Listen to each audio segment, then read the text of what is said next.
வணக்கம். நான் உங்கள் டாக்டர் ஆஷா லெனின் பேசுகிறேன். இன்னைக்கு வந்துட்டு ஒரு கப்பல் இதை பற்றி பேச போகிறேன். அதாவது கணவன் மனைவி திருமணம் ஆன உடனே ஒரு மாதம் 2 மாதம் விட்டுறாங்க. அதுக்கப்புறம் 3 மாதம் ஆன உடனே ஒன்று ஹஸ்பண்ட் வீட்டு சைடோ இல்லை அம்மா வீட்டு சைடோ குழந்தை ரொம்ப அதிகமான ப்ரெஷர் போடுறாங்க.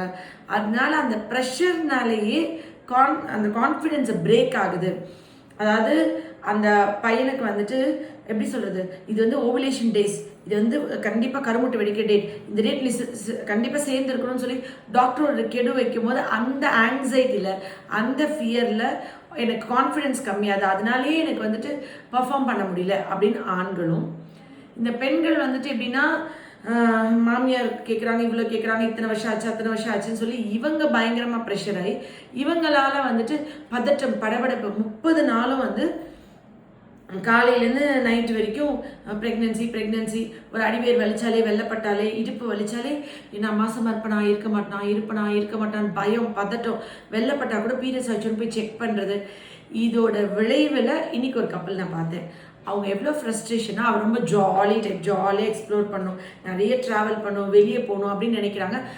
அப்போ அந்த மனைவி வந்து டாக்டர் ட்ராவல் பண்ணக்கூடாதுன்னு சொல்லியிருக்காங்க, வெளியே போகக்கூடாதுன்னு சொல்லியிருக்காங்க, அலையக்கூடாதுன்னு சொல்லியிருக்காங்க, மாடி ஏறி இறங்கக்கூடாதுன்னு சொல்லியிருக்காங்கன்னு சொல்லிட்டு வெளியே போகாமல் வீட்டில் இருக்கிற இப்போ 90% ஆஃப் பெண்கள் இப்படி இருக்காங்க. இதுலேயும் ரொம்ப குட் கேர்ள்ஸாக அப்பா அம்மா கிழிச்சு போட்டு தாண்டாமல் ஸ்கூலுக்கு போயிட்டு வீட்டுக்கு கரெக்டாக வந்து அவங்க வந்து ரொம்ப டிசிப்ளின்டாக இருக்கிற பிள்ளைங்க வந்துட்டு நான் எந்த தப்புமே பண்ணதில்லையே எனக்கே எப்படி ஆச்சு அப்பெல்லாம் கேட்குறாங்க. ஆக்சுவலி இதுக்கு குவாலிஃபிகேஷன்லாம் கிடையாது. அது யாராக இருந்தாலும், எவ்வளோ பெரிய ஆளாக இருந்தாலும், அது வந்துட்டு அம்பானி வீடாக இருந்தாலும் சரி, ஒரு சாதாரண அப்பச்சி வீடாக இருந்தாலும் சரி, அது யாராக இருந்தாலும் லைஃப்பில் குழந்தைங்களுக்கு கேட்ட உடனே எல்லாத்தையும் நிறைவேற்றிட்டீங்க, அந்த பிள்ளைங்க நினச்சதை சாதிச்சிட்டாங்க. இருக்கிறதுல ஆபத்து எது தெரியுமாங்க சார்? ரொம்ப வாய் பேசுகிறவங்களோட சர்வைவ் ஆயிடலாம், ரொம்ப அமைதியானவங்களோட வாழ முடியாது. ஏன்னா ரொம்ப அமைதியாக இருக்கவங்க எக்ஸ்ட்ரீம் அடமெண்ட்டாக இருப்பாங்க. அமைதியாக தான் நல்லவங்க அப்படின்னு ஒரு தப்பான பிம்பம் இருக்குது இந்த உலகத்தில். ஏற்கனவே நான் ஒரு வீடியோ போட்டிருக்கேன். சீரியஸ்லி இப்போ நான் இப்போ வந்து பயங்கரமாக வாய் பேசுகிறேன், என்கிட்ட 2 நிமிஷத்துக்கு மேலே யாராவது பேசினா நான் ஓகேன்னு கன்வின்ஸ் ஆகி போவேன். உங்களை அப்படி கன்வின்ஸ் பண்ணிட முடியுமா யாராலாச்சும்? நீங்கள் ஒரு விஷயம் முடிவு பண்ணிட்டீங்க, யாராலையாவது உங்களை கன்வின்ஸ் பண்ணி மாற்றிட முடியுமா? முடியாதா? மனசாட்சி தட்டு சொல்லுங்கள். மாற்றிக்குவீங்களா? இப்போ சொல்லிட்டா மாறிடுவீங்க. நான் போன தடவை வந்து நீங்களை அறவே கூடாதுன்னு சொன்னீங்க, மாற்றிக்கலையே. நான் போன தடவை வந்தப்போ 8 வருஷம் ஆச்சு கல்யாணம் ஆகி குழந்தை இல்லை, நீங்கள் போன தடவை அழுதிங்க. அப்போ நான் சொன்னேன், எதிர்பார்க்காம இருந்தால் சக்ஸஸ் ஆகிடும். 3 மாதம் எதுவுமே எதிர்பார்க்காம பயப்படாமல் ப்ரெஷர் ஆகாமல் ஃப்ரீயாக இருங்க, கன்சீவ் ஆக்கிடுவேன், அழுகாதீங்கன்னு சொன்னேன். நீங்கள் இந்த தடவை அந்த அழுதிங்க, நீங்கள் மாற்றிக்கலையே. அதாவது ரொம்ப அமைதியாக இருக்கவங்க, அதாவது நான் இப்போ தான் வீட்டுக்கு சொன்னேன், பொண்ணு அழகாக இருக்குன்னு கல்யாணம் பண்ணக்கூடாது, பொண்ணு வந்து அழகாக இருந்தால் என்ன, வசதினா என்ன, அப்புறம் பணம் பொருள் சொசைட்டி ஸ்டேட்டஸ் இதை பார்க்குறீங்க. ஆனால் ஒரு கேரக்டரோடு தான் வாழ்நாள் முழுக்க வளர போகிறோம்.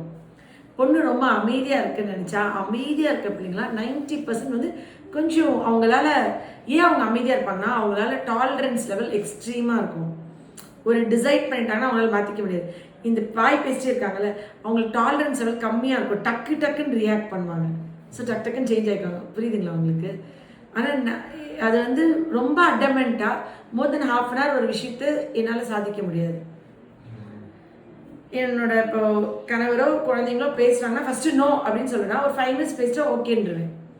யாராக இருந்தாலும், ஃப்ரெண்ட்ஸாக இருந்தாலும், எதுவாக இருந்தாலும் ரொம்ப அடமெண்ட்டாக இருக்க முடியாது. ஆனால் அந்த அமைதியாக இருக்கவங்க வந்து எக்ஸ்ட்ரீம் அடமெண்ட்டாக அவங்க நினச்சதை சாதிச்சு அவங்க லைஃப்பில் அப்படி ஆயிடுவாங்க. அது வந்து மோசமான விஷயம் கிடையாது. அதே மாதிரி அமைதியாக இருக்கவங்களாம் கெட்டவங்க கிடையாது. அமைதியாக இருக்கவங்க எல்லாமே ரொம்ப ஞானமானவங்களாக இருப்பாங்க, அப்சர்வ் பண்ணுவாங்க, கவனிப்பாங்க. சரி, வாய் பேசிட்டே இருக்கவங்க எல்லாருமே நல்லவங்களான கிடையாது.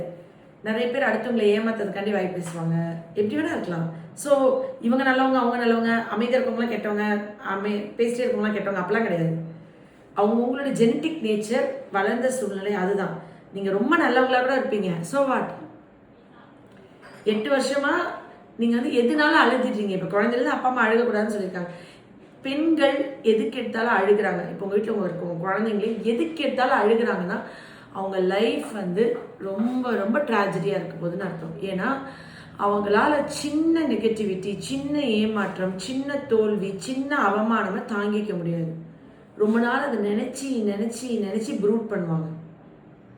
அன்னைக்கு இப்படி அவமானப்படுத்திட்டாங்க, அந்த வீட்டுக்கு போனால் அவங்க இப்படி நடத்திட்டாங்க. இவங்க எப்படின்னா, நான் எப்பயுமே பீப்புள்ஸை நம்ம ஜட்ஜ் பண்ணக்கூடாது. நம்மளுக்கு அந்த உரிமையே இல்லை. அவங்களோட சூழ்நிலை, ஒருத்தவங்க லைஃப் என்னன்னு தெரிஞ்சிருமா? இப்போ என்னோட பையன் ஒரு 4 வயசு 5 வயசு இருக்கும்போது, இப்போ உங்களுக்கு முன்னாடி ஒரு பேரண்ட்டை சொல்லிட்டு இருந்தேன்ல, 5 வயசு இருக்கும்போது நான் கிளினிக்கில் உள்ளே உட்காந்துருக்கேன். வெளியே பையன் இருக்கான், அவனோட ஃப்ரெண்டுன்னு சொல்லிட்டு ஒருத்தவங்க நிற்கிறாங்க. அந்த பையனோட அப்பா அம்மா வந்து பாக்ஸிங் விளையாடலாம், அந்த பையன் ஹரிஷ் தர்மா நினைக்கிறேன், பாக்ஸிங் விளையாடலாம் அப்படின்னு அந்த பையனோட அப்பா வந்து சொல்லி, என் பையனும் அந்த பையன் இருக்காங்க, நீ குத்துற அவன் வயிற்றுலன்னு சொல்லியிருக்காரு.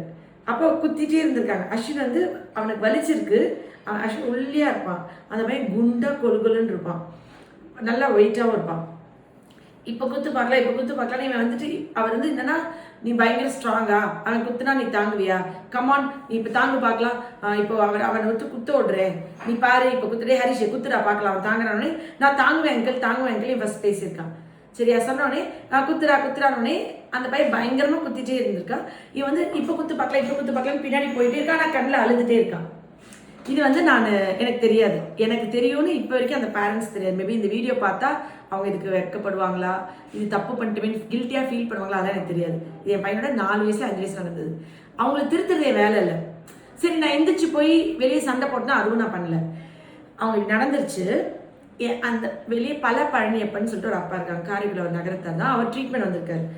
அவர் வந்து வெளியேந்து உள்ளே வந்தால் அந்த அம்மாவும் அந்த அப்பாவும் வந்து, நீ பாட்டுக்கு இங்கே பேஷண்ட் பார்த்துட்ருக்க, ஒரு அப்பா அம்மா வெளியே வந்து வயிற்று குத்து குழந்தைய போய் குத்திட்டு இருக்காங்க, நீ போய் உடனே பிள்ளைய அவங்கள திட்டு, இல்லை பிள்ளையாவில் கூட அவங்க தாங்கிக்க முடியாமல் அவங்க கண் கலங்கி சொல்கிறாங்க.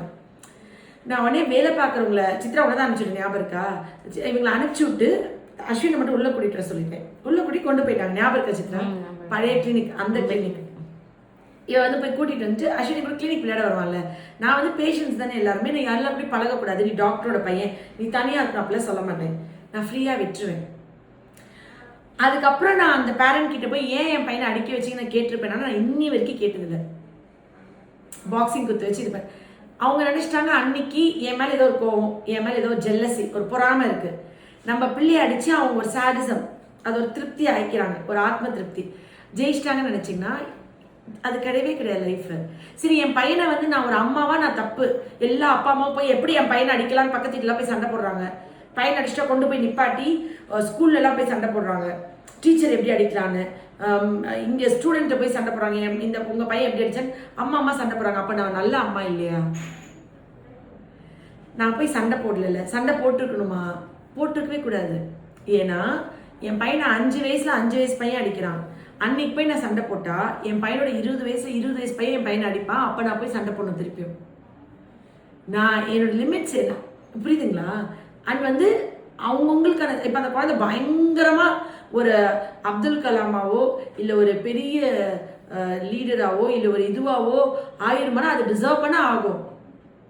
நம்ம எப்படி வளர்க்குறோமோ அதுதான். அவங்க நினச்சிக்கிட்டாங்க 4 வயசு ஜெயிச்சிட்டு, இன்னைக்கு அந்த குழந்தை எங்கே இருக்கா, அவங்க லைஃப் என்னன்னா எனக்கு தெரியாது, ஆனால் ஜெயிச்சிட்டாங்கன்னா பிரபஞ்ச சக்தின்னு ஒன்று இருக்குல்ல, இயற்கை ஒன்று இருக்குல்ல, தர்மம்னு ஒன்று இருக்குல்ல, உங்களுக்கு புரியுதா?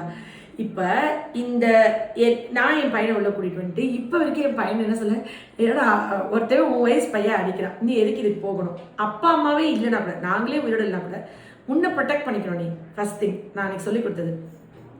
நான் வந்து எல்லா இடத்துலையும் உன்னை ப்ரொடெக்ட் பண்ணிகிட்டே இருக்க முடியாது. எங்கள் அப்பா நான் காலேஜ் படிக்கும்போது ஹவுஸ் சர்ஜன் பண்ணாமல் இறந்துட்டார். இப்போ நீ யார் ப்ரொடெக்ட் பண்ணுவா? ஸோ யாராவது ஒருத்தவங்க, இப்போ ஜெயலலிதா அம்மா வந்து ஒரு ஆள் தான், ஜெயலலிதா அம்மா வந்து அவர் பெண்ண மகாத்மா காந்தி ஒரு ஆள் தான், ஒல்லியா பியூனியா இருந்தார், கூட வந்து 10 பவுன்சஸ் வச்சுருந்தாரா? எவ்வளோ 300 வருஷம் ஆண்டுட்டு இருந்த பிரிட்டிஷர்ஸ் எடுத்து பண்ணார். சுபாஷ் சந்திர போஸ் பண்ணாங்க, நிறைய ஹிஸ்ட்ரியில் வேறு இருக்கலாம். நான் என் மைனை சொல்லி கொடுத்தது, மென்டலி ஸ்ட்ராங்காக இருக்கவங்க ரூல் பண்ணுவாங்க, ஃபிசிக்கலி ஸ்ட்ராங்காக இருக்கவங்க உனக்கு ப்ரொடெக்ட் பண்ணுவாங்க, பவுன்சஸாக உனக்கு வச்சுக்கலாம் நீ. ஸோ மென்டலாக ஸ்ட்ராங்காக இருக்கணும் ஃபர்ஸ்ட் திங். அண்ட் வந்து நம்ம வந்து ஒரு ப்ளே திங்காக ஆகக்கூடாது, ஒரு டாய் ஆகக்கூடாது, நம்மளை அப்யூஸ் பண்ண நம்ம அலோவ் பண்ணக்கூடாது, உன்னை ப்ரொடெக்ட் பண்ணும். ஏன்னா நீ வந்து இப்போ குத்துங்க பார்க்கலாம், இப்போ குத்து அவள் கண்ணு மட்டும் எதுக்கு வேர்த்துச்சு, இது வந்து ஒருத்தவங்க வஞ்ச புகழ்ச்சியாக பண்ணுறாங்கன்றது உனக்கு புரிஞ்சுக்க தெரியாதா? இல்லை எனக்கு குத்துனா வலிக்கும், நீங்க குத்தாதீங்கன்னு சொல்லு. அவங்க அப்பா வந்து ரொம்ப பெரியவங்கன்னா நீ பயப்படணும் தேவையில்லை. எங்க அம்மா இப்படி விளையாடக்கூடாதுன்னு சொல்லியிருக்காங்கன்னு சொல்லு இல்லையா. எங்க அம்மா இப்படி விளையாடக்கூடாதுன்னு சொல்லிருக்காங்க, இது கேம் கிடையாது, இவன் குத்துறது எனக்கு வலிக்குது, அதுல தோல்விக்கு வெக்கப்படாதுன்னு சொல்லிட்டு வலிச்சு உன் கண்ணுல கண்ணீர் வருது ஆனா தோத்துட்டேன்னு சொல்லக்கூடாதான். ஏன் லைஃப்ல தோத்து போடா. அப்பதான் லைஃப்ல வந்து தோத்து போறது வந்து இவர் இருக்கார்ல மைம் கோபி அண்ணா இருக்கார்ல, அவர் வந்து அஸ்வின் கடந்த ஒரு 3 வருஷமா தோத்துட்டே இருக்கான் அப்படின்னு சொல்லிட்டு நான் வந்து அவன் வந்து கொஞ்சம் அவரோட விடணும். ஏன்னா மைம் கோபியை வந்து நம்மளுக்கு தெரிஞ்சு நான் ஒரு ஆண் தேவதைன்னு சொல்லுவேன். நிறைய பேருக்கு சென்னையில் உங்களுக்கு தெரியுமான்னு தெரியாது. மைம் கோபியனா வந்து ஹீஸ் லெஜெண்ட். அவர் ஒரு ஆண் தேவதை. நிறைய பேருக்கு யூஸ் பண்ணிக்க தெரியாது அவரோட ஆக்சுவலி பேசுறது எல்லாமே கொஞ்சம் அட்வைஸ் பண்ணாம பேசுறது கிரிஞ்சின் ஸ்க்ரோல் தள்ளிடும்.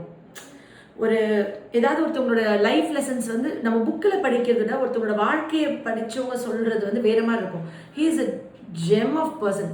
அவரோட சமகாலத்தில் வாழ்றதே நல்லா பெருமையாக நினைப்பேன். He is extremely talented, genius, intelligent, வேற லெவல். அப்போ அஸ்வினுக்கு ஒரு ஹார்ட் ஃபேஸ் இருக்குமோ நான் வந்து அவன் வந்து பேட்மிண்டன் பிளேயர் தான். அப்போ வந்து நான் சொல்ல ஆனால் தோத்துட்டே இருக்கேன். தோல்வி வந்து தேவதமா, அதை கட்டி பிடிச்சி முத்தம் கொடுக்க சொல்லு. வெற்றி வந்துட்டு என்ன சொல்றது, அது சைத்தான் சாத்தான், அது நம்ம மண்டகனம் ஆக்கிடும், அது ஆணவத்தில் கொண்டு போய் விட்டுரும். இந்த தோத்துட்டே இருக்கவனுக்கு போய் பேசுறதுக்கு ஒரு ஹிஸ்ட்ரி இருக்கும். மைக்ல ஒரு நாள் ஜெயிச்சிட்டே இருக்கவனுக்கு பேசுறதுக்கு ஒண்ணுமே இருக்காது. விளையாண்டா ப்ராக்டிஸ் பண்ண ஜெயிச்சிட்டேன், சூப்பர், நான் என்ன பிலீவ் பண்ணேன்னு சொல்லிடுவான். அப்படின்னு சொல்லி நான் இப்போ என் பையனை வந்து இப்போ என் பையன் பிளேயர் தான் பண்ணணும் இல்லை, என் ஹஸ்பண்டோட டெசிஷன். அதெல்லாம் ஆக்சுவலி எல்லாருமே என்ன பண்ணாங்கன்னா படிப்புனா படிப்பு. இப்போ இன்னைக்கு காலையில் நான் ஒரு வீடியோ பார்த்தேன், ஜேஇஇ எக்ஸாம் கிராக் பண்ண ஒருத்தவனுக்கு ஹாப்பினஸ்னா என்னன்னு எனக்கு தெரியல, நான் எம்டியா ஃபீல் பண்ணேன்னு அவன் சொன்னான். புரியுதுங்களா? லைஃப் வந்து படிப்பு. ஓகே, ஜேஇ முடிச்சிட்டோம், அதுக்கப்புறம் அவள் தானா எவ்வளோ இன்டெலிஜென்ட் ஜீனியஸ் பீப்புள் சூசைட் பண்ணிக்கிறாங்க, எவ்வளோ இது நடக்குது. ரீசன் வந்து என்னன்னா அவங்க லைஃப்பை இப்போ உங்களுக்கு குழந்தை வந்துடும், நீங்கள் இந்த 8 வருஷத்துல நீங்கள் எந்த என்ஜாய் பண்ணல, எந்த ட்ராவலும் பண்ணல, நீங்கள் அழுதுகிட்டே இருந்தீங்க. ரீவைண்ட் பண்ணி திருப்பி வாழ முடியுமா? இப்போ குழந்தை வந்தாலே நீங்கள் அழுக நிப்பாட்டிடுவீங்களான்னா அடுத்து உங்கள் குழந்தை நடக்கலை, பேசலை, you will have some reasons to cry. நீங்கள் அதுக்கு எக்ஸ்கியூஸ் தான் தவிர நீங்கள் அந்த ஷெல்லை பிரேக் பண்ணி வெளியே வரவே இல்லை. லாஸ்ட் டைம் உங்களுக்கு ரொம்ப நேரம் நான் கவுன்சிலிங் கொடுத்த ஞாபகம் இருக்கா? லாஸ்ட் டைம் உங்கள் அம்மா அப்பாலாம் வந்தாங்களா? இல்லை, நீங்கள் மட்டும்தான் வந்தீங்க உள்ள. நான் அவங்ககிட்டயே சொல்லியிருக்கணும் அப்போ கூப்பிட்டு. அதாங்க நான் வர சொல்லி இந்த டைம் வர சொல்லியிருக்கணும், கூப்பிட்டு அவங்ககிட்ட இந்த வீடியோ போய் காமிச்சிருவீங்கல்ல. ஏன்னா நான் தினசரி என் கிளினிக்ல நிறைய குழந்தைங்களை பார்க்குறேன். இப்போ ரீசெண்டாக ஒரு குழந்தை வந்து சிரிக்க மறந்துட்டேன். நான் ஆக்சுவலி மைண்ட் கோபி அண்ணா கிட்ட வந்துட்டு இப்போ என் பையனெல்லாம் 1 வீக் போய் மாமாவோட இருன்னு சொல்லி அனுப்பிச்சு விட்டேன். நீ இப்போ இந்த குக் வித் கோமாளிலாம் வருவாங்கல்ல, கோபி அண்ணா தெரியும்ல, அவங்க வந்து he's not a normal man, is ஒரு ப்ராஃபிட் மாதிரி. அவர் சூப்பரான ஒரு பர்சன். நிறைய பேருக்கு செரிஷ் பண்ணிக்க தெரியாது. எல்லாருமே மணி, பீப்புள், ஒரு ஆளோட பழகினா ஆதாயம், ஒரு ஆளோட பழகினா நமக்கு உதவி கிடைக்குமா, அப்படி ஓடுறாங்க உலகத்துல. நானும் இல்லைன்னா எப்பவுமே நின்று we enjoy this world, we enjoy this universe, இந்த எவால்வ்லாம் அதெல்லாம் நாங்கள் we respect every other peoples. அப்போ நான் அண்ணாட்ட போடுவேன். ஆனால் அஸ்வின் கொஞ்சம் நிறைய தோல்விகள், 3 வருஷமா அவன் ஜெயிக்கவே இல்லை. போவான், ஃபர்ஸ்ட் ரவுண்டில் தோற்றுருவான், செகண்ட் ரவுண்டில் தோற்றுருவான், தோல்வி மட்டும்தான் பண்ணிகிட்டே இருக்கான். அவனுக்கு கொஞ்சம் ஒரு ரிலாக்ஸேஷன் வேணும், இந்த ரொட்டீன் லைஃப்பில் இருக்கிற வேணான்னு சொல்லி இப்போ படிச்சுட்டே இருக்கிற பசங்க திடீர்னு ஒரு ஆக்டிங் கிளாஸ் போகலாம், அவங்க போய் நடித்து ஹீரோயின் ஆனும் தேவையில்லை, ஒரு ட்ராமா பண்ணலாம், ஸ்டேஜில் போய் ஒரு ஸ்கிட் பண்ணலாம். நம்மளுக்கு தேவையில்லை, அவசியம் இல்லை, அனாவசியம் நினைக்கிறவங்க லைஃப்பில் பெருசாக வரவே மாட்டாங்க. இப்போ காலேஜ்லாம் போகிறாங்கல்ல, நம்ம படிக்கணும், ஃபஸ்ட்டு மார்க் எடுக்கணும், டீச்சர் பின்னாடியே சுற்றணும், நம்ம அது மட்டும்தான். இப்போ காலேஜ் ஆனுவல் டேல போய் ஒருத்தவங்க கிரவுண்டை, நான்லாம் கிரவுண்டு கூட்டிகிட்டு இருப்பேன், ஒரு கிரவுண்ட் க்ளீன் பண்ணுவோம், ஒரு ஸ்பீச் பேசுவோம், ஒரு வாலண்டியர் பண்ணிட்டு இருப்போம்ல, அதெல்லாம் வேஸ்ட்டு அப்படின்னு நினச்சாங்கல்ல, அவங்கெல்லாம் இன்னைக்கு ஒரு ஹவுஸ் ஒய்ஃபாக எங்கேயோ இருக்காங்க. போய் இந்த வெளியே இறங்கி பண்ணோம்ல, நாங்கள்லாம் இன்னைக்கு பண்ணிகிட்டே தான் இருக்கோம். இந்த ஸ்கூல்ஸில் கூட நம்ம வந்து நம்ம போகிறோம், படிக்கிறோம், வரோம், அப்படியே கழுவுற மீன் நழுவுற மீனாக வரும், நம்ம பாட்டுக்கு வாழ்ந்துக்கிறோன்ற வாழ்க்கை பெருசாக வராது மேம். நான் இப்போ அஸ்வினை தான் அந்த அண்ணன் காமிச்சிட்டேன். ஒரு வாரம் போய் மாமா எடுத்துட்டு சிரிச்சு இது பண்ணி சும்மா ஒரு ட்ராமா போட்டு அவங்களே நடிச்சு பயங்கரமாக என்னென்னமோ பண்ணிட்டு அஸ்வின் வந்து எப்போ அடுத்து சென்னை போகிறோம். அப்போ படிக்கிற குழந்தைங்க டான்ஸ் கிளாஸ் கற்றுக்கூடாதா? படிப்பு மட்டுமே உலகமா அப்படின்னு நீங்கள் அப்படி வாழ்ந்துருக்கீங்கல்ல. இப்போ நான் டாக்டர், நான் டான்ஸ் ஆடி வீடியோ போடுறேன். டாக்டர் வேலையை பாரு, ஏன் டான்ஸ் ஆடுறேன்? என் கணவர் சொன்னார், ஏன் ஆட? என் கணவர் தான் என்ன டான்ஸ் கிளாஸ் சேர்த்துட்டார். என் கணவர் தான் அஸ்வின் மயங்கோபியன்ட்ட பேசி அனுப்பிச்சு விட்டார் ஒரு வாரம். ஐஷுக்கு பண்ணுவார். ஏன் அவர் பண்ணுறாருன்னு கேட்டால், அவர் எங்களை 100% இந்த உலகத்துக்கு பிரயோஜனமாக கொண்டு வர்றதுக்காண்டி ட்ரை பண்ணுறாரு. இது எவால்வ் ஆனப்போ தான் எனக்கு புரியுது. டெய்லி கிளினிக் சாப்பிட தூங்க வீட்டுக்கு போய் நீ அப்படி சம்பாதிக்கவே வேணாம். உன் வாழ்க்கையை நீ அனுபவி. நீ திரும்பி பார்த்தனா நீ எதுவுமே என்ஜாய் பண்ணியிருக்க மாட்டேன். நீ ஜூம்பா கிளாஸ் போ, டான்ஸ் கிளாஸ் போ, என்ஜாய் பண்ணு. நீ ஆடு, உன்னை என்ஜாய் பண்ணு, உன்னோட சோலை சந்தோஷமாக வச்சுக்கோ. நீங்கள் நம்ப மாட்டீங்க, ஏனோ கிளினிக்கு சமீப காலமாக சில குழந்தைங்க வந்தாங்க, ரொம்ப படித்து எக்ஸ்ட்ராடினரியாக இருக்கும். சிரிக்க மறந்துட்டாங்கன்னு கூட்டிகிட்டு வந்தாங்க பேரண்ட்ஸ். சிரிக்க எப்படி மறக்க முடியும் ஒரு குழந்தையால? இன்னைக்கு அந்த ஜேஇ எக்ஸாம் அதே குழந்தை தான். நான் சொல்கிறேன், உங்கள் வீட்லேயும் உங்கள் குழந்தைங்க இருக்கலாம். நிறைய ஃபோன் டிவி பார்த்துட்டு, இல்லை எக்ஸ்ட்ரீம் டிசிப்ளினாக படிச்சுட்டே இருக்கிற குழந்தைங்க திடீர்னு எனக்கு கேமராவில் நீங்கள் ஃபோட்டோ எடுக்கும் போது சிரிக்க தெரியலன்னா, அங்கே அந்த நிமிஷம் நீங்கள் நிப்பாட்டினா உங்கள் குழந்தை நீங்கள் இழந்துருவீங்க. அவங்க வந்து சிரிக்க சொன்னீங்க பாருங்க. இப்போ நான் சிரிக்கிறேன், இது வந்து ஸ்மைலா? இப்போ நான் சிரிக்கிறேன்னா, நான் இப்போ சிரிக்கிறேன், சந்தோஷமாக உங்களை பார்த்து சிரிக்கிறேன், இது வந்து ஸ்மைல், சிரிக்கிறது. இதே தான், இதே சிரிக்கிறது. டிஃப்ரென்ஸ் பாருங்கள். இப்போது எக்ஸாமே படிச்சுட்டு, பாடமே படிச்சுட்டு, ரொம்ப ஒழுக்கம் எந்த தப்பு பண்ணக்கூடாது. யாரும் பிள்ளைய பார்த்து ஒரு குறை சொல்லக்கூடாது. என் பிள்ளை போய் சொல்லக்கூடாது, திருடக்கூடாது. ஒரு பயத்தினால ஒரு குழந்தை அப்பா அம்மா கிட்ட ஃபஸ்ட்டு போய் சொல்ல ஆரம்பிக்கும். ஃபஸ்ட்டு போய் ஒரு குழந்தைட்டு எப்போ வரும்னா பயம், ஃபியரில். எல்லா குழந்தையும் பிறக்கும் போதே ஃப்ராடு, கிரிமினல், சைக்கிக்கு பயங்கர கேடிலாம் இல்லை. அப்பா அம்மா அடிப்பாங்க, திட்டுவாங்க, முதல்ல போய் சொல்லணும். முதல்ல உங்கள் குழந்தை போய் சொல்லுதுன்னா நம்ம குழந்தை நம்மளுக்கு பயப்படுது. சரி ஏன்னு சொல்லி இன்னும் ஃப்ரீடம் கொடுத்து, ஸ்பேஸ் கொடுத்து, நீ பயப்பட தேவையில்லை, நம்ம அப்பா அம்மா தானே, இதெல்லாம் ஒன்றும் இல்லை, இதுக்கு ஆமாம் அப்படின்னு சொல்லி அந்த குழந்தைய கம்ஃபர்ட் பண்ணுற குழந்தைங்க அதை பிரேக் பண்ணி வெளியே வந்துடும். மகாத்மா காந்தி மாதிரி நான் ஒரு தடவை போய் சொன்னேன், மாட்டினேன், அப்புறம் நான் திருந்திட்டேன்னு சொல்லுவோம். என் பிள்ளை எப்படிப்பட்ட அப்பா அம்மானா, நான் எப்படிப்பட்ட ஃபேமிலி, நம்ம வீட்டிலேருந்து நம்ம பிள்ளை ஒரு பொய் சொல்லிச்சேன்னு போட்டு வெளுக்கிறாங்கல்ல, அந்த குழந்தை அக்யூஸ்டா மாறிடும். எப்படி சொன்னால் இந்த பொய்யை இவங்க நம்ப வைக்கலாம், எப்படி பெஸ்ட்டாக அந்த பொய்யை சொல்லலாம், எப்படி இதை நம்பகத்தன்மையாக சொல்லலாம். நான் சொன்னது உங்களுக்கு புரியுதுங்களா? அக்செப்ட் பண்ணிக்கிறீங்களா? இது வந்து இந்த அந்த பொய்ன்ற விஷயத்தையே ஃபர்ஸ்ட் வந்து அந்த ஃபியர் தான் கொண்டு வருது. அது ரொம்ப ரொம்ப இம்பார்ட்டன்ட். அப்போ இந்த குழந்தை வந்து சிரிக்க சொன்னா அவன் சிரிக்கிறாங்க. எப்படின்னா,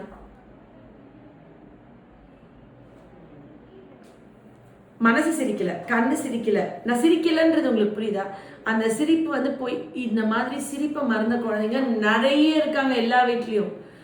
முதல்ல உங்கள் குழந்தைங்க ஸ்கூல் விட்டு வந்தால் ஈவினிங் வீட்டுக்கு வந்தோடனே சிரிக்க சொல்லுங்கள். உங்கள் குழந்தை மனசுலேருந்து சந்தோஷமாக ஒரு காமெடி சொல்லி நைட் விளையாடி கிச்சு மூட்டி, எத்தனை வீட்டில் பெட்டில் கிச்சு மூட்டி சிரிக்க வைக்கிறீங்கன்னு தெரில. இப்படி அழுதுகிட்டே இருந்தால் உங்களுக்கு ஒரு நாள் சிரிக்க மறந்து போயிடும்.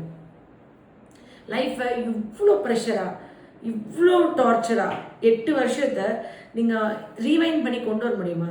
ஜாலியாக விளையாடி, ஒரு பாட்டு பாடி, ஒரு மூன்லைட் நைட் போய் மாடியில் ஒரு நிலாவில் உட்காந்து உங்கள் வீட்டு மொட்டை மாடியில் ஒரு சாப்பிட்ருப்பீங்களா? ஒரு நாள் வேஸ்ட்டுன்னு நினைக்கிறீங்க. ஒரு நாள் ஒரு டேபிள், ஒரே ஒரு குட்டி டேபிள், 2 சேர் போட்டு ஒரு கேண்டில் வச்சு நீங்கள் சமைச்சு கொண்டு போய் ஸ்பெஷலாக வச்சு உங்கள் ஹஸ்பண்டை சர்ப்ரைஸாக கூப்பிட்டு போய் உங்கள் வீட்டு மாடியில் ஒரு நாள் சாப்பிட வச்சுருப்பீங்களா? 8 இயர்ஸில் சிங்கிள் டைம் சாப்பிட்ருக்கீங்களா? சாப்பிட்டதே இல்லை. ஏன்? At that cost nothing ma'am. ஆனால் இதெல்லாம் வேஸ்ட்டு, எதுக்கு இதெல்லாம் பண்ணணும்னு எதுவுமே இல்லை. லைஃப்பில் சின்ன சின்ன விஷயங்கள் தான் பெரிய பெரிய சந்தோஷத்தை கொண்டு வரும். நான் லேட்டு எப்பவுமே சொல்லிட்டு இருப்பேன், நீங்கள் வந்துட்டு என்னோட ஹஸ்பண்ட், நான் வந்து உங்களை ராஜா மாதிரி வச்சுருப்பேன், கிங் மாதிரி, ஃபீல் லைக் அ கிங். நீங்கள் ஆஷாவோட ஹஸ்பண்ட். நான் வந்து உலகத்துலேயே உங்களை இவ்வளோ லவ் பண்ணுற ஒரு பொண்ணு. யாரும் இவ்வளோ இல்லைன்னு லவ் பண்ணியிருக்க முடியாது, லவ் பண்ணவும் முடியாது, பண்ணியிருக்கவும் முடியாது. அப்போ அந்த லவ் அவர் எவ்வளோ ஸ்பெஷலாக ஃபீல் பண்ண வைக்கணும். அதனால நான் வந்துட்டு அடிக்கடி நான் என்ன பண்ணேன் தெரியுங்களா? நிறைய லவ் சாங்லாம் முதல்ல ஸ்டேட்டஸ் வாங்கி ஃப்ரெண்ட்ஸ் கிட்ட யாராவது லவ் ஸ்டேட்டஸ் வச்சாலும் ப்ளீஸ் எனக்கு அனுப்புங்க, ப்ளீஸ் எனக்கு அனுப்புங்கன்னு சொல்லி நான் லவ் ஸ்டேட்டஸ் வச்சுட்டு 2 பண்ணி லவ் ஃபீல் பண்ணுறீங்களா, லவ் ஃபீல் பண்ணுறீங்களான்னு கேட்பேன். நீ ஸ்டேட்டஸ் வைக்கிறீங்க தாண்டி ஃபீல் பண்ணுறேன், லவ் ஃபீல் பண்ணல அப்படின்னு சொன்னார். ஆனால் சம்டைம்ஸ் அதுவே தப்பாயிடுச்சு. ஏன்னா நான் வந்து யாராவது ஃப்ரெண்ட் கிட்ட ஸ்டேட்டஸ் வாங்கி நான் லவ் ஸ்டேட்டஸ் வச்சோன்னே யாராவது கிட்ட வாங்குவோம், ஆனால் அனுப்புங்க, இவங்க அனுப்புங்க, அவரு இவங்களும் ஒரே ஸ்டேட்டஸ் வச்சுருக்காங்கன்ட்டு இது ஒரு காசிப்பிங் பேச ஆரம்பிச்சேன். அட கரும்பு பிடிச்சவங்களா, ரொம்ப குப்பையாக இருக்குது இவங்க மனசுலாம். நான் என் ஹஸ்பண்டுக்கு தானே என் ப்ரொஃபைலில் ஸ்டேட்டஸ் வைப்பேன். ஆனால் ஏன் வைக்கணும், நான் லெனின் கூட இல்லை. லெனின் வந்து நான் இங்கே இருக்கேன், லெனின் எங்கேயோ இருக்காரு. நான் எப்பயாவது தான் மீட் பண்ணுறேன். ஆனால் எனக்கு சுற்றி எனக்கு என் உலகம் வந்து என் கணவர், என் குழந்தைங்க மட்டும்தான் இருக்கும், வேறு எதுவுமே இருக்காது. ஸோ அதனால நம்ம ஜஸ்டிஃபை பண்ணுறதுக்கு அடுத்தவங்களுக்கு போய் ப்ரூவ் பண்ண தே நீட் அ சான்ஸ் ஒரு ஆப்பர்ச்சுனிட்டி நம்மளை தப்பாக பேசுறதுக்கு சொல்கிறதுக்கு. அது ட்ரூ இல்லை அதெல்லாம் பிரச்சனை இல்லை. ஆனால் அவங்களுக்கு போய் புரிய வைக்கிறது என் வேலை கிடையாது. அதுக்கான கர்மா எல்லாமே அவங்களே ஃபேஸ் பண்ணலனா கூட சம்டைம்ஸ் நம்ம எப்பயோ ஒரு தடவை இந்த கல்லடி வாங்கணும்னு இருந்திருக்கோம். அப்போ என்னோட பையனுக்கு நான் என்ன சொல்லி கொடுத்தேன்னா, எவ்ரிவேர் எல்லா இடத்துலையும் உன்னைய பாதுகாத்துட்டே நான் இருக்க முடியாது. உனக்காண்டி நான் வந்து ஃபைட் பண்ண முடியாது. அண்ட் நீ அடுத்தவங்களை அடிக்கிறது தப்பு, ஆனால் உன்னை பாதுகாத்துக்கிறது உன்னோட உரிமை. நீ இதை பார்த்துக்கோ. இவ்வளோதான் சொல்லி கொடுத்தேன். இவ்வளோதான் பண்ணணும். எந்த அப்பா அம்மா என் பிள்ளை எப்படி அடிக்கலாம், என் பிள்ளை எப்படி இவன் அடிக்கலான்னு ஸ்கூலுக்கு போகிறாங்களோ அந்த பசங்க எல்லாரும் லைஃப்பில் ஒரு எக்ஸ்ட்ராடினரி லைஃப் வாழவே முடியாது என்னை பொறுத்த வரைக்கும். அது வந்து ரொம்ப காமன். இப்போ உங்கள் அப்பா அம்மா வந்திருப்பாங்களா ஸ்கூலுக்கு எப்பயாவது ஒன்ஸ் இன் வயலாச்சு? வந்திருக்க மாட்டாங்க. அவர் பாருங்க டிஃப்ரென்ஸ் தெரியுது அப்படி வளர்த்தவங்கள. உங்கள் அம்மா அப்பா ஸ்கூலுக்கு வந்திருப்பாங்க. எனக்கு ப்ரெஷர் கொடுக்கறதே உங்க வீட்ல இருந்தாங்க.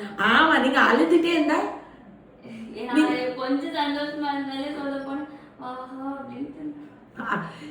இப்ப பாருங்களேன், நான் இப்போ ரீசன் சொல்லல. நான் என் வீட்டுக்காரருக்காண்டி தான் ஒரு லவ் ஸ்டேட்டஸ் வச்சேன். அதை போய் தப்பா பேசிட்டாங்களே இப்ப நான் அழுதா அது ரீசன் ஓகே எடுத்துக்குவீங்களா? நீங்க அழுகிறதுக்கு ரீசன் தேவைப்படுது உங்களுக்கு. புரியுதா? நான் வந்துட்டு அதாவது பயங்கர ஜெல்லஸா இருப்பாங்க பீப்புள்ஸ், புரியுதுங்களா? ஆனா அதுக்காக நம்மளும் அவங்க மேல ஜெல்லஸ் ஆகி பின்னாடி பேசணும், பேக் டாக் பண்ணணும்னு அவசியம் இல்லை. அவங்க நேச்சர் அந்த ஜெல்லசி வந்து அவங்களோட growth-ஐ அங்கே தென் அண்ட் தேர் ஸ்டாப் பண்ணும். நம்ம போய் நான் பாரு உன்னோட ஜெயிச்சிட்டேன்னு சொன்னா கூட அது அல்பத்தனம். நம்ம சொல்லணும் தேவையே இல்லை.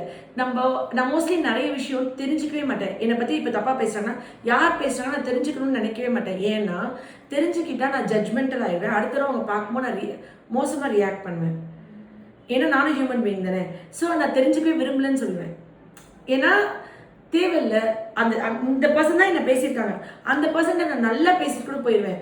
அப்போ ஏண்டி உன்னை பார்த்தா அவங்க பேசுங்க, ஏன் நல்லா பேசுனா அவங்க நேச்சர். அதுக்கான பனிஷ்மெண்ட் அவங்களுக்கு கிடைக்குதோ கிடைக்கலையோ அது நின்று பார்க்கறது கூட என்னோட வேலை கிடையாது. ஏன்னா நான் எல்லாரையும் பனிஷ் பண்ணுற இடத்துல இல்லை. நான் என்னோட லைஃப் தான் வந்துட்டு இருக்கேன். எனக்கும் ஒரு நாள் மரணம் வரும். ஒன்றும் இல்லை.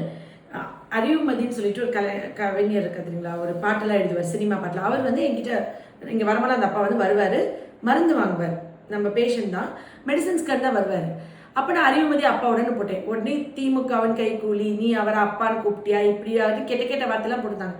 என்னை விட வயசில் பெரியவங்கன்னா நான் அண்ணான்னு சொல்வேன், வயசில் சின்னவங்கன்னா தம்பின்னு சொல்வேன். ரொம்ப என் அப்பா வயசு இருக்கவங்களா அப்பான்னு சொல்லுவேன், அம்மா வயசுக்கு அம்மான்னு சொல்லுவேன். அதுக்காண்டி நான் என்ன சொல்ல முடியும்? அதனால அவங்க அப்பான்னு கிடையாது. இப்போ அவர் பெரியார் கொள்கையை ஃபாலோ பண்ணாரு, நான் பெரியார் கொள்கையை ஃபாலோ பண்ணல. நான் சாமி கும்பிடுறேன், நான் ரொம்ப பக்தி. சரி, அவரோட இஷ்டம் அது, புரியுதுங்களா? இப்போ நேற்று அந்த வீடியோவில் கீழே இப்போ கமெண்ட் இருந்துச்சுன்ட்டு நான் பிள்ளைங்க பார்த்து சொன்னாங்க. நான் உடனே வந்துட்டு அதுக்கு கீழே கமெண்ட் நான் அந்த ரிப்ளை மட்டும் நான் போட்டேன். ஆனால் அவங்க பொண்ணுங்களுக்கு என்ன சொல்லி தருவாங்க? வயசில் பெரியவங்களை அப்பான்னு சொல்லாமல் பார்த்தோன்னே வாங்க நீங்கள் ஒரு தவறானவர் அப்படின்னு கூப்பிட சொல்லுவாங்களா? அவங்களோட கொள்கைகள், அவர் அந்த கொள்கையை ஃபாலோ பண்ணார், அவருக்கு அது பிடிச்சிருக்கு. அவரை திருத்துறதோ இல்லை என் கொள்கைக்கு மாற்றுறதோ இல்லை அவர் என்னோட அடையாளம்ன்றது ஆஷா மட்டும்தான். என்னோட ஐடியாலஜி நான் தான், புரியுதுங்களா? இப்போ இப்படி சொல்லிட்டாங்களேன்ட்டு நீங்க அழுகிறீங்க. இப்போ உங்களுக்கு என்னன்னா, உங்களை பேசுறதுக்கு அவங்க அப்பா அம்மா, உங்க அப்பா அம்மா ஒரு 100 பேர் தெரியுமா உங்களுக்கு? உங்களோட ஃபர்ஸ்ட் சர்க்கிள்ல 100 பேர் இருப்பாங்க. உங்களோட ஃபர்ஸ்ட் சர்க்கிள், ரிலேட்டிவ்ஸ்ல, ஃப்ரெண்ட்ஸ்ல.